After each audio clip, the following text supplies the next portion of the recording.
رحمن يا رحمن ساعدني يا رحمن اشرح صدري قرآن املأ قلبي قرآن واسق حياتي قرآن. Day job is as a plastic surgeon, and on the side I'm a fitness, wellness and well-being coach. This is the task before me today.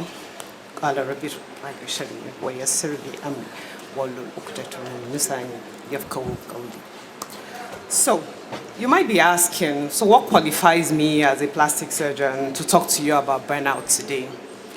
I'm talking to you, one, based on qualification. I'm a well-being coach, and also from experience. If you imagine the health of your career, your enthusiasm for your career being a 5-story building, I dropped from the very roof of that enthusiasm to the basement, only to realize that there's even rock bottom under that basement. I've only just started to crawl my way up. I don't think I've gone beyond the landing of the 3rd floor, and I'm actually reluctant to go beyond that because of the fear of falling back into that rut. And I do not want any one of you to find yourself there. Hence why I preach well-being, wellness at every opportunity I can. So thank you very much for this opportunity to be able to speak to you. So first of all, let's do a quick overview. What is burnout? Whether you're a doctor, whether you are not in medicine, whether you're in engineering, the cardinal signs of burnout are the same everywhere. And what are they? Quick overview. Physical and emotional exhaustion, depersonalization, sometimes referred to as cynicism, depending on the text you're looking at.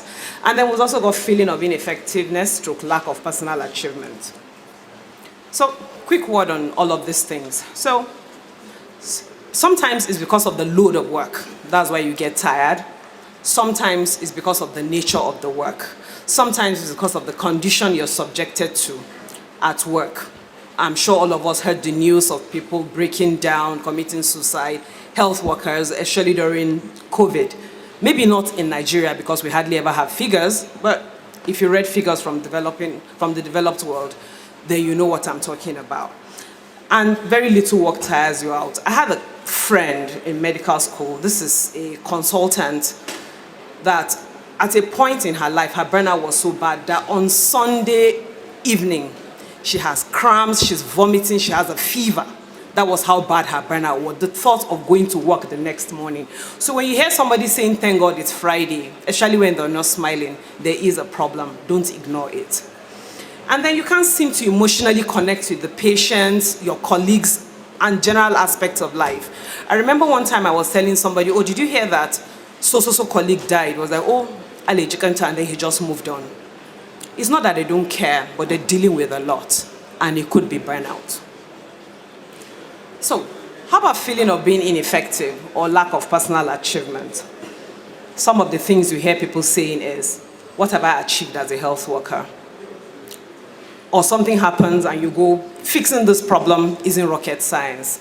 And it fits perfectly into the lyrics of a famous song by Shadiaju.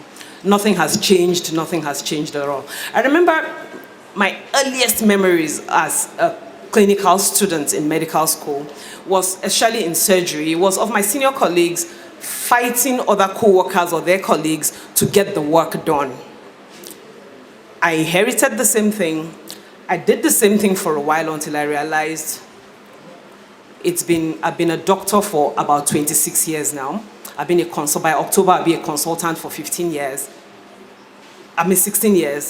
Nothing has changed. So why should I continue along this path? I'll give you solutions shortly. And then there's depersonalization, cynicism. You're just treating work and work buddies as objects. Okay, so it's Monday, I have to go through a webinar. You're just there, staring blank at the end. Thank you, you get up and go. It's time to operate. You do the surgery, no connection. Is the mother of the baby crying? Oh, sorry, madam, the baby will be fine, and you just go on. It's not that the person does not care. They're probably suffering burnout. There's no connection with the work. I mean, before it was such a pleasure to wake up to want to go to work. When I see the mother of a child that I operated on years ago and I don't remember, and she sees me, doctor, you don't remember me, you operated on my child, I'm really happy. Now when they say, doctor, I'm like, that is how bad it is. It's not normal. So why should we even care about burnout? Because I remember one time when I was at the roof of that fifth story building I was telling you about, I had a colleague who had done a project. I went to her one year, I'm embarking on this project, she advised me. I went to her a second year, I'm about to introduce this arm into this project. And she said, Zainab, you need to be careful, you need to slow down, you're going to burn out. In my mind, I'm like, sheesh, burnout has nothing on this lady. I wish I knew differently, and I wish I had listened to her. And so bad is burnout that when it is very bad, brains can show physical changes in your frontal area. For those who do not know the frontal area is the reason why I can come for this meeting. I'm in a hijab, I'm not in shorts. The frontal area is why I'm talking to you like this, and I'm not dancing even if I hear music playing. It controls your personality. Yesterday when they were saying, ladies move to this side, men move to this side, it's your frontal lobe that told you, oh, I'm a lady, I should be on this side. That tell I'm a man, I should move to this side. So imagine if burnout is so bad, it causes a problem in that area, you're losing your personality. That frontal area is what differentiates us from the cattle. And of course, untreated can lead to depression and death. So let's talk about treatment and prevention. Unfortunately, I've got some bad news. There's no hack. In these days of AI, there's a hack for everything. There's simply no hack for burnout.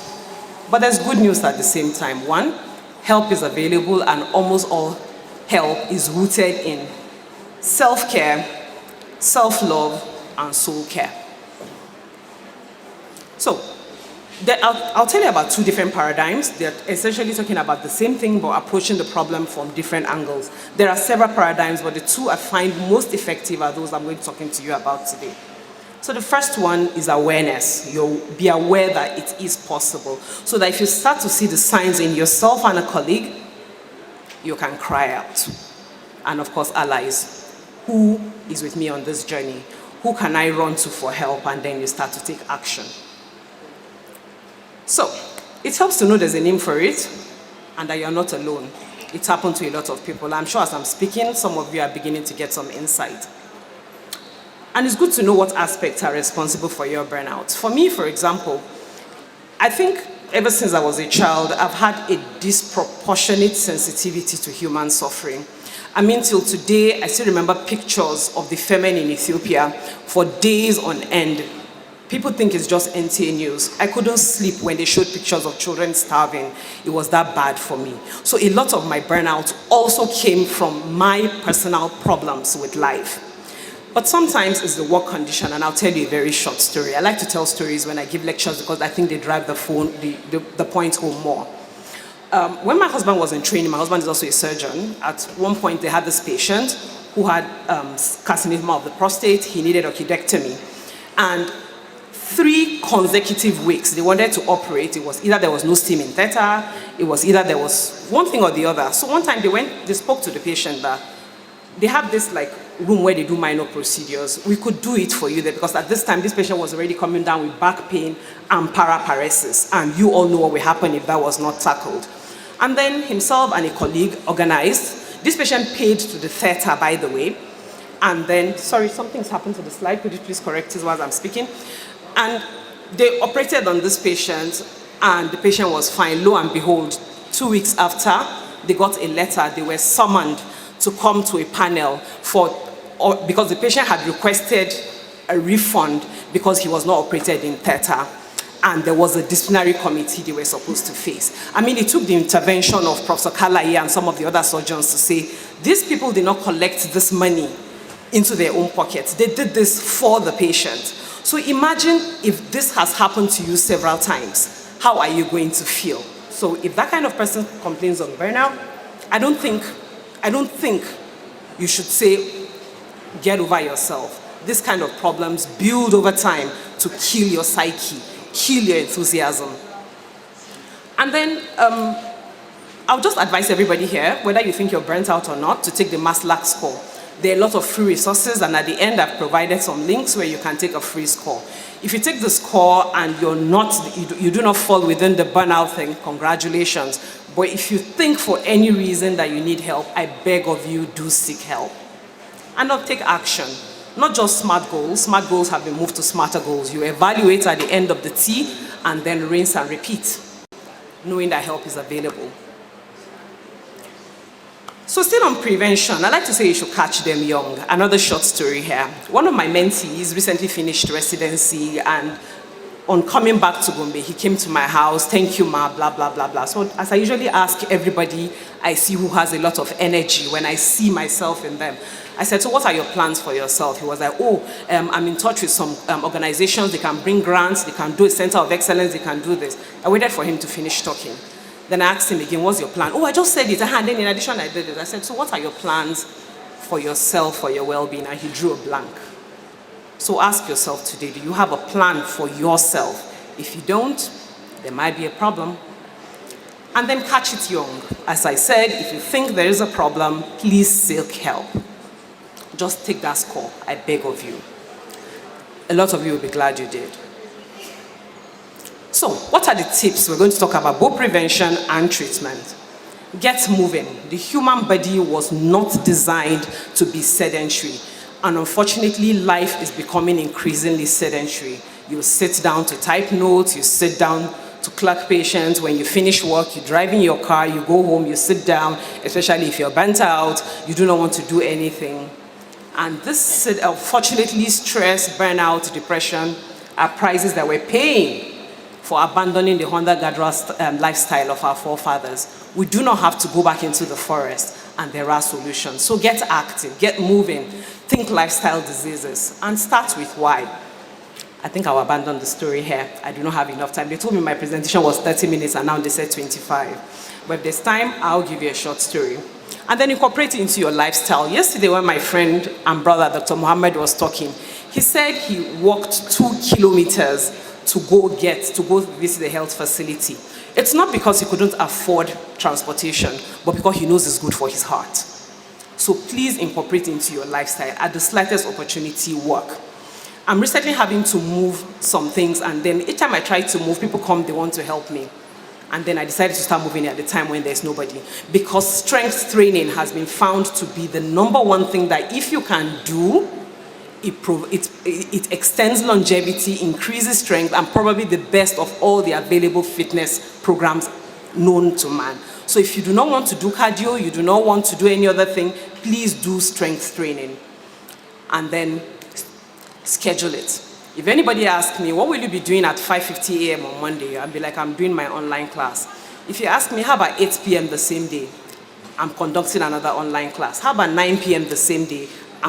I'm conducting my online class. Every other thing gets built around it. So until you schedule it, it doesn't get done. And then find a workout buddy. One of the clients that's been most consistent, that for 2 years, they never missed a single class. Sometimes the husband is in the US, the wife is in Australia, but they will log in. Mind you, Australia and US are like how many hours apart? But they will log in. 2 things in that. 1, workout buddy, and 2, they've created a lifestyle around it. And of course, find grounding in your spirituality. Very short story here. No matter how bad that burnout is, if you realize that somebody's life is at stake because of me, and I'm going to push through that burnout to help that person that needs help, somehow you will get rewarded for it. Short story. When two of my residents were preparing for their final exams, somehow we realized that a lot of residents fail part 2, not because of the clinicals, but because of the thesis. And that's understandable because very little research knowledge is built into them as they were growing. I decided, you know what, we're going to go for the National Association of Plastic Surgery conference, NAPRAS. Unfortunately, I had financial issues. At the time I finished paying for my flight, my hotel, made provision for what I was going to eat. I had exactly 12,000 naira left in my account, but I was going to do it because I needed them to build the confidence. I needed them to be able to present in front of a room packed full of the most senior and the most junior plastic surgeons and build their presence. And you would not believe it. 2 days after I arrived the conference was in Benin. 2 days after I arrived in Benin, I got a call from an organization I was volunteering for, and they said they were going to pay me an allowance. Remember I said I had 12,000 naira left in my account? An allowance, the allowance was amounting to almost 2 million naira. So, whatever you do, if you do it, serve something greater than you, it will come back to you. It might not be immediate, but it will certainly come back.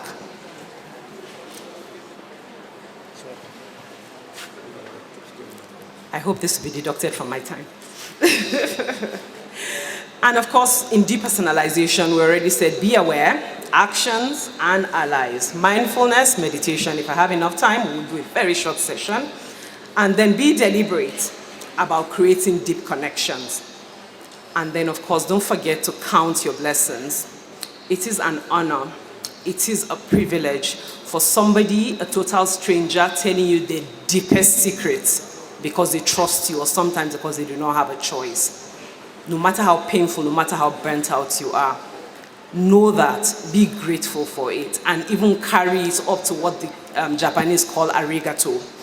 Whatever it is that comes, whether good or bad, be grateful for it. For example, it might sound funny, it might sound cliche, it might sound mushy, but I'm kind of grateful. I'm really grateful for the burnout I suffered, because here I am, it pushed me to get certification, and the kind of people I have helped, I don't think can be quantified.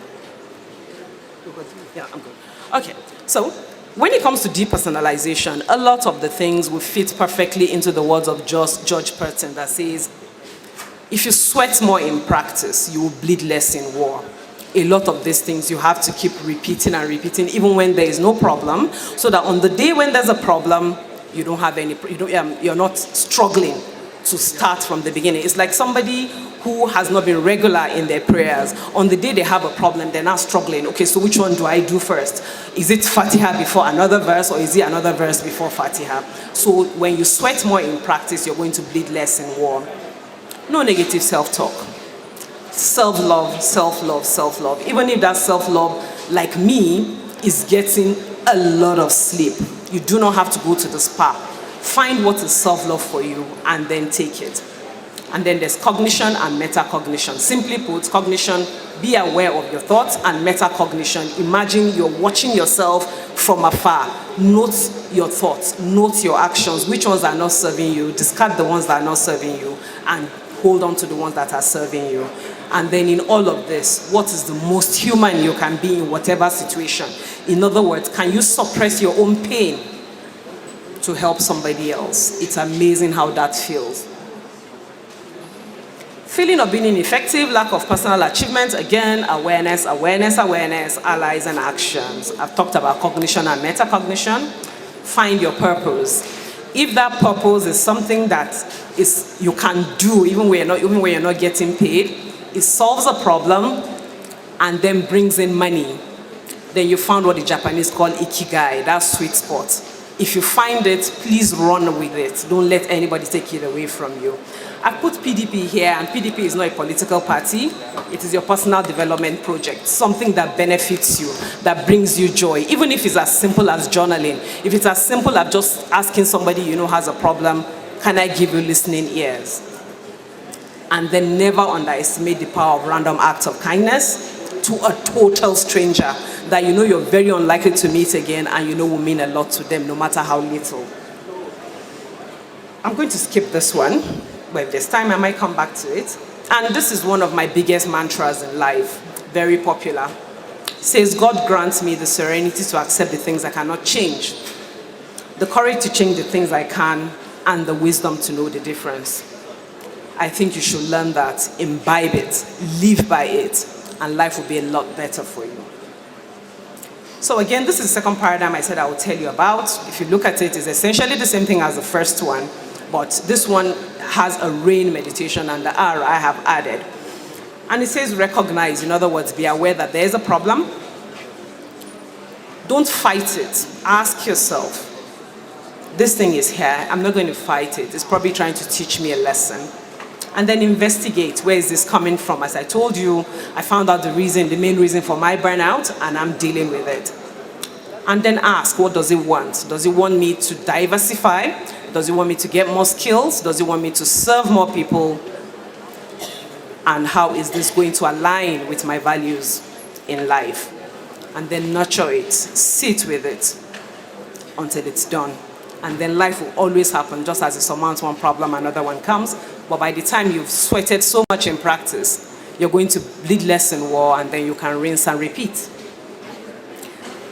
This one I added last night. I thought I was done with my slide 2 months ago, but this one I found on somebody's, I don't know if the sister is here, I found on her status, and I said, I think I'm borrowing this. So for me, self-love be like, listen to your body, be aware, quit people pleasing, remember your worth, be your own cheerleader. In other words, be your own agama lizard. You fell down from a tree, nobody to tell you well done, and then you nodded and said, I have done really good. Commit to your growth. Find ikigai. We talked about that. Establish healthy boundaries. If somebody says, could you come to this party? Could you come for this wedding?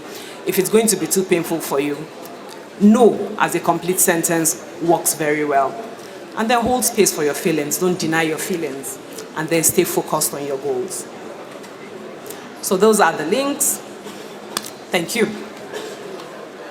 رحمن يا رحمن ساعدني يا رحمن اشرح صدري قرآن املأ قلبي قرآن